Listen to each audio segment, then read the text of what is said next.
আজকে আমি chocolate milkshake তৈরি করব। এজন্য আমার যা যা লাগবে তা হচ্ছে চকলেট সিরাপ, ভ্যানিলা ফ্লেভারের আইসক্রিম। আপনারা চাইলে এখানে চকলেট ফ্লেভারের আইসক্রিমও ব্যবহার করতে পারেন। এরপরে লাগবে হচ্ছে চকলেট দুধ এবং বেশ কয়েকটা চকলেটস।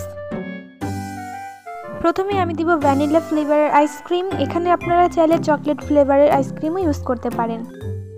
এরপরে আমি আমার পছন্দ অনুযায়ী বেশ কয়েকটা চকলেট দিয়ে দিব। স্বাদ বাড়ানোর জন্য চিনিও অ্যাড করতে পারেন। এরপর পরিমাণ মতো দুধ দিতে হবে। আমি যেহেতু চকলেট মিল্কশেক বানাবো তাই চকলেটি ফ্লেভারের জন্য আমি চকলেট দুধটাও ইউজ করব। এখন দিব চকলেট সিরাপ। আমি এখানে চকলেট ফ্লেভারের চকোচকো দিব এবং আরও কিছুটা দুধ অ্যাড করব। বেশ কয়েকটা বরফ দিয়ে এখন এটাকে ব্লেন্ড করতে হবে।